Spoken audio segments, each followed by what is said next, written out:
आज शास्त्रोचित व्यवस्थाएं जो दी गई हैं उनमें आज श्रावण माह के इस शुक्ल पक्ष की सप्तमी को अपनी कुल और परंपरा के अनुसार सभी जितने भी सनातन धर्मावलंबी हैं उनको अपने कुल देवी कुल देवता की आराधना करनी चाहिए, उनकी पूजा करनी चाहिए जैसा विधि विधान वैसा,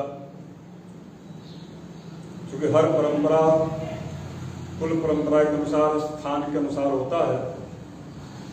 आज चूंकि गोस्वामी तुलसीदास जी की जयंती है तो गोस्वामी तुलसीदास जी ने वास्तविक में उनका जो चिंतन है, उनकी जो सोच रही है, उनका जो भाव है, उनका आज के हमारे और आपके लिए जो समर्पण जो रहा, उन्होंने अपने शब्दों में भगवान श्री राम उनके आराध्य थे, हनुमान जी उनके मार्गदर्शक थे और भगवान शिव के वो उपासक थे।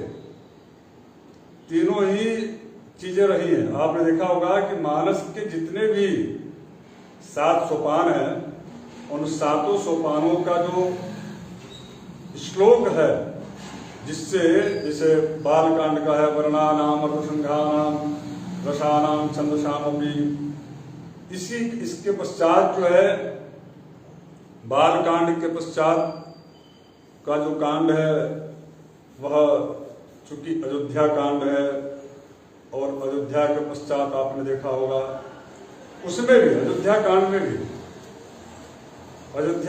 में भी जो है जो श्लोक है उसमें भगवान शिव की आराधना की गई है। इसी प्रकार से जितने भी अलग अलग कांड यानी कि सोपान जो है उन सभी सोपानों में जो श्लोक है उसमें भगवान शिव की प्राथमिक रूप से उनका जो है उनकी प्रार्थना की गई है।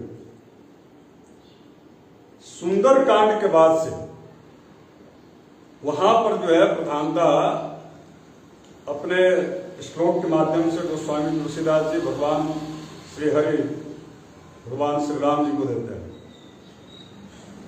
तो इस पर एक अलग से विस्तार से हम चर्चा करेंगे, क्योंकि आज का जो चिंतन है कि गोस्वामी तुलसीदास जी हमारे और आपके लिए क्या, इस समाज के लिए उनकी क्या सोच थी।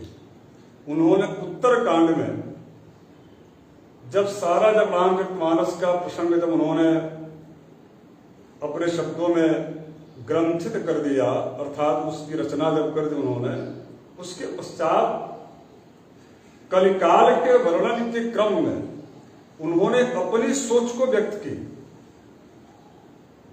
और वह उनकी सोच इसलिए नहीं हो सकती क्योंकि वह गोस्वामी तुलसीदास जी भगवान श्री हरि के भक्त थे।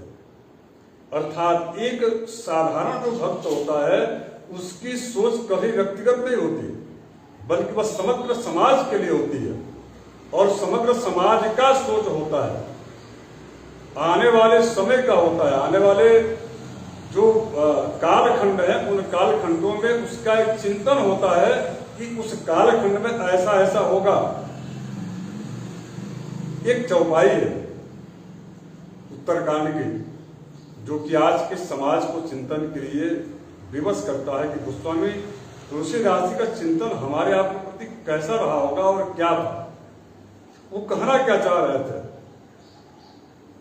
भक्ति मार्ग के साथ साथ में आपको हमको आईना भी उन्होंने दिखाया, वह समाज के चिंतक के रूप में उन्होंने बताया कि ऐसा संभव है कि होगा, इसलिए क्योंकि कलयुग का प्रभाव स्वभाव ऐसा ही है, कलयुग का प्रकृति ऐसा है, किंतु उससे बचा कैसे जाए। यह चिंतन के बाद उन्होंने वहां पर जो है उससे बचने का सूत्र भी दिया। एक बड़ी चीज चौपाई है। आज चूंकि तुलसीदास जी की जयंती है तो इस अवसर पर निश्चित रूप से उनके ही शब्दों में मैं केवल मात्र जो है इस प्रसंग को आपके समक्ष रखूंगा।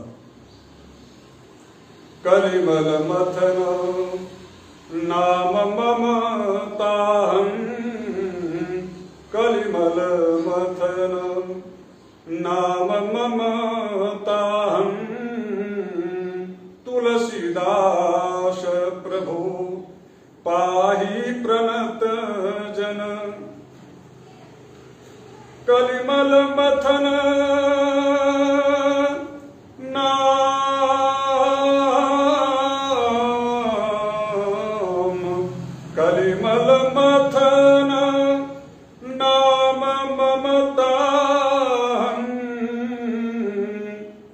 शिराश प्रभु पाहि प्रणत जन।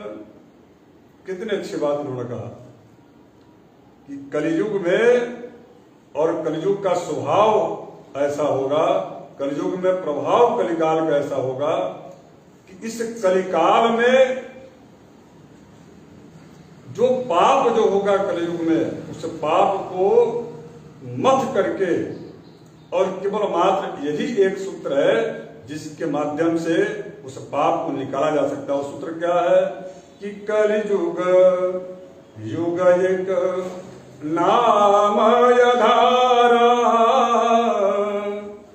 कलियुग युग एक नामय धारा,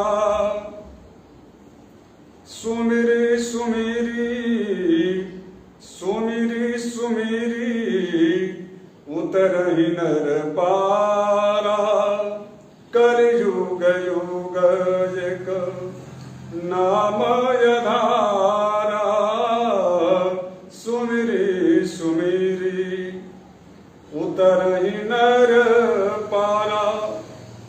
उन्होंने सूत्र दिया इस कलियुग में जो पापाचार दुराचार इस समाज में होगा, उस पाप को यदि निकालना है, उस पाप का मंथन करने वाला और पाप को निकाल करके अलग कर देने वाला, और उस व्यक्ति को शुद्ध चित्त और सच्चित आनंद जो घन है भगवान श्री हरि को प्राप्त करने का साधन संसाधन है, वह केवल नाम है।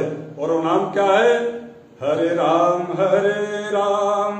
राम राम हरे हरे, हरे कृष्ण कृष्ण कृष्ण हरे हरे।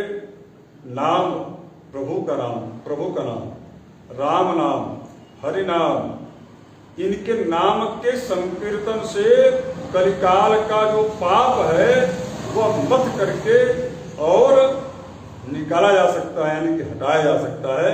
यह उन्होंने सूत्र दिया। किंतु यह चिंतन आखिर उन्होंने दिया क्यों? उसके पहले वो लिखते हैं कि कलियुग ग्रसे धर्म सब, इनका चिंतन यह है। वो जानते थे कि